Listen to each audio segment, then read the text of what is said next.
Hola, muy buenas, queridos alumnos, y bienvenidos a este nuevo vídeo en el que vamos a comenzar un nuevo tema, Grecia.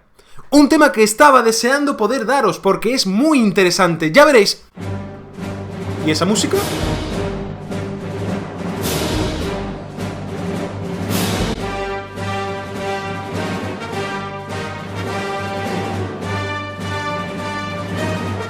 ¿Quién eres? Soy Kylo Ren, miembro de la Primera Orden Galáctica. He atravesado miles de galaxias para llevarte conmigo, profesor. ¿A mí?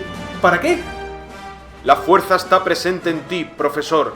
Juntos dominaremos todos los colegios e institutos de la galaxia. ¿Otra vez? ¿Pero qué os ha dado conmigo en esa galaxia? Abandona la innovación educativa y vuélvete al lado oscuro de la docencia. ¡Nunca! No abandonaré la clase invertida. No abandonaré el reverso luminoso de la docencia. Pues si no te convenzo yo, él lo hará.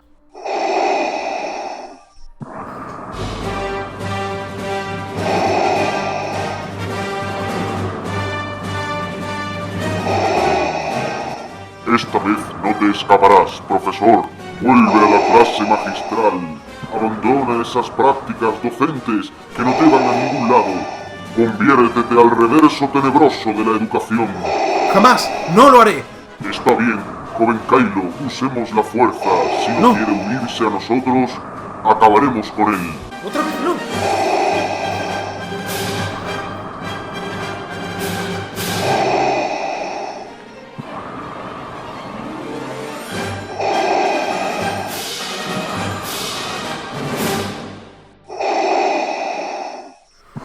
Menos mal que he logrado escapar de las garras de Kylo Ren y de Darth Vader. Espero que nunca más vuelvan a molestarme. Y ahora vamos a continuar con nuestro vídeo, que decíamos se trata de la antigua Grecia. Un viaje alucinante a una de las más importantes civilizaciones de la historia de la humanidad. ¿Estáis preparados? ¡Adelante!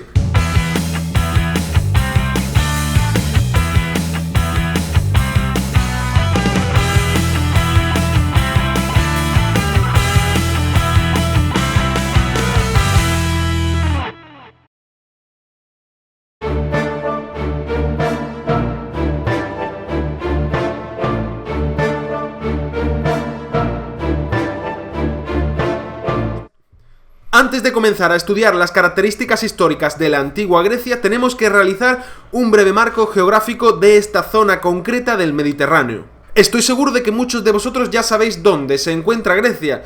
No sé nada.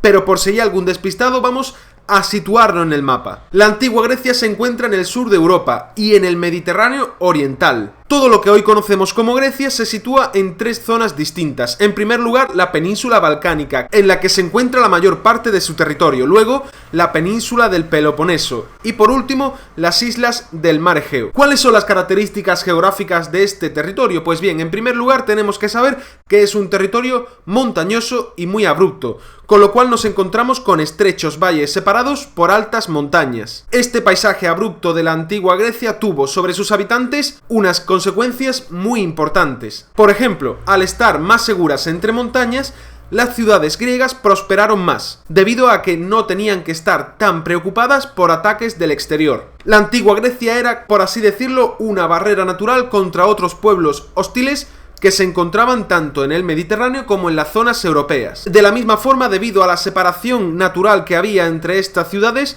no se consolidó ningún reino en la antigua Grecia más poderoso que el resto, por lo que las ciudades prosperaron autónomas. Es decir, las dificultades de comunicación hicieron que ninguna ciudad pudiese desarrollar en el territorio griego un imperio, como hemos visto en otros temas como Mesopotamia o Egipto. Y en materia económica, ¿qué consecuencias tenía estas características geográficas? Pues bien, debido a las dificultades de comunicación terrestre por las montañas y los estrechos valles, la comunicación marítima era la actividad económica más importante, es decir, el comercio y la pesca. La agricultura, en cambio, no tenía mucha importancia debido a la dificultad para poder cultivar en estas zonas tan abruptas. Ello hacía que si los griegos querían sobrevivir en su propio territorio, no les quedase otra alternativa que la salida al Mediterráneo. Ello convirtió a los griegos, como veremos más adelante en este vídeo, en uno de los más importantes colonizadores del Mediterráneo, junto a los pueblos fenicios. ¿Cuáles son las fases por las que pasa la historia de la antigua Grecia? Pues como podemos ver en la siguiente imagen, la antigua Grecia pasó por numerosas etapas, unas etapas que abarcan un periodo de prácticamente 3000 años de duración. Comenzando por el principio, podemos preguntarnos ¿cuáles son los orígenes de la civilización griega? Pues bien, los orígenes de Grecia se sitúan en dos lugares en concreto de este territorio griego que ya hemos visto anteriormente, en la península del Peloponeso y en una isla, la isla de Creta. En estos dos lugares griegos se desarrollaron dos prósperas civilizaciones en torno al segundo milenio antes de Cristo que fueron contemporáneas a los egipcios y a los mesopotámicos. Hablamos de Creta y Micenas. Vamos a centrarnos ahora en la civilización cretense, Pues muy bien. o también llamada civilización minoica. Esta civilización se desarrolló en la isla de Creta, al sur del territorio griego, entre los años 2600 y 1450 a.C. ¿Cuáles son las características de la civilización minoica? Vamos a verlas de manera muy resumida. En primer lugar, se caracterizó por una grandísima importancia en el comercio marítimo, también en la arquitectura, con la construcción de grandes palacios, como el Palacio de Nosos, que contaba con más de 1000 habitaciones y era uno de los más grandes construidos en aquel periodo de la historia. Y también, muy importante, con el desarrollo de dos tipos de escritura. Dos tipos de escritura que serán una evolución de la escritura pictográfica, la llamada lineal A y, posteriormente, la lineal B. ¿Sabías que uno de los más importantes mitos de la historia griega se desarrolló en la isla de Creta? Pues bien, uno de los episodios mitológicos más famosos y conocidos de los antiguos griegos es el mito cretense del laberinto del Minotauro. Según el mito del laberinto del Minotauro, un rey cretense llamado Minos, del cual proviene el nombre de la civilización minoica, encerró en un laberinto a una horrible bestia mitad hombre, mitad toro, el Minotauro, la cual se alimentaba cada año de jóvenes de las familias más nobles de la ciudad, que el rey le daba como tributo. Y aquí entra en juego otro héroe griego, Teseo, el cual con la ayuda de la hija del rey, Ariadna, logró entrar en el laberinto, matar a la bestia y salir de él. Por ello, Minos mandó encerrar en el laberinto a su creador, al arquitecto Dédalo. Junto a Dédalo encerró también a su hijo, Ícaro, y padre e hijo intentaron escapar ideando la construcción de unas alas un poco especiales, pues estaban hechas de cera, y las alas funcionaron, pero Ícaro se acercó demasiado al sol y sus alas se derritieron, por lo cual se precipitó contra el mar y acabó ahogado. Quiso pasar en un 60 entre 80 kilómetros por hora y voló y me hizo volar y yo volé de él. Grecia.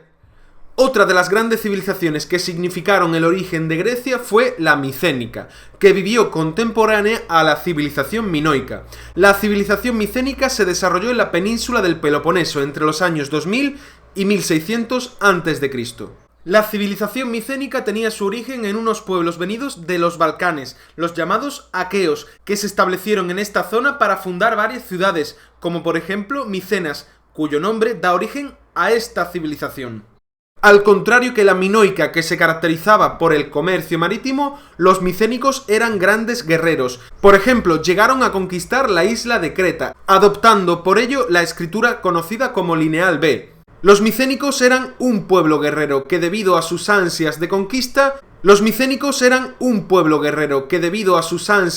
conquista conquistaron no solo Creta, como hemos visto anteriormente, sino también otras ciudades del Mediterráneo, por ejemplo en la península itálica o en Asia Menor. En Asia Menor nos encontramos en este momento con otro de los mitos tan importantes de la antigua Grecia, el mito de la guerra de Troya. Según el mito micénico, la guerra de Troya ocurrió en el siglo XII a.C. y la conocemos gracias a dos libros, la Ilíada y la Odisea, escritos por el escritor griego Homero, que vivió en el siglo VIII a.C. En resumidas cuentas, en Troya teníamos a un rey llamado Príamo, cuyo hijo Paris se enamoró de la mujer del rey de Esparta, Menelao. Esta mujer se llamaba Helena. Helena se fugó a Troya con Paris y los principales reyes micénicos se pusieron de acuerdo para ir a Troya a vengar esta afrenta. Un ataque que, debido a las inexpugnables murallas de la ciudad, duró más de 10 años, y en él, por ejemplo, participaron personajes mitológicos como Aquiles. La guerra de Troya terminó cuando el más listo de la clase, Ulises, ideó una estratagema para poder conseguir entrar en Troya. Hola, Olita, Ulises. Este estúpido rey de Troya. Creo que puedo decir en nombre de todos los griegos que esta guerra está durando demasiado. Y así desde dentro poder conquistar la ciudad. Ello lo consiguió gracias al caballo de Troya. Matadlos a todos.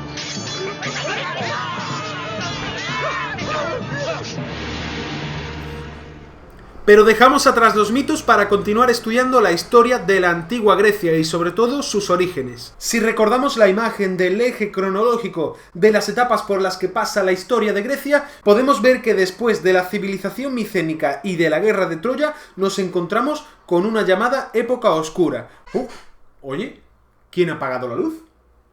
Una época oscura que dura varios siglos y en la cual apenas tenemos información relevante. Por ejemplo, dejó de escribirse. Afortunadamente para la historia griega y para la historia del mundo, la época oscura llega a su fin en torno al año 800 a.C., cuando las polis comienzan a hacerse importantes y a prosperar. Las polis son las ciudades griegas cuyas características veremos en vídeos posteriores, pero sí algo tenemos que saber con exactitud, y es que estas ciudades conformaban una civilización unitaria, una civilización que tiene como base lo que hemos visto anteriormente, Creta y Micenas. Ello hará que en estas ciudades griegas aparezcan una serie de características comunes. El primero de los rasgos comunes que tendrán estas ciudades que se desarrollarán en Grecia como una civilización común será la lengua, porque todas ellas hablarán y escribirán el griego. Asimismo, todas estas ciudades tienen unos mitos y leyendas comunes, por ejemplo los que ya hemos visto en este vídeo con anterioridad. El mito cretense del laberinto del Minotauro y el mito micénico de la guerra de Troya. Además, y como veremos en vídeos posteriores, todas estas ciudades desarrollarán una religión común. ¡Qué enternecedor! No me había sentido tan atragantado desde que comiendo un cóctel se me atascó una gamba, ¿eh?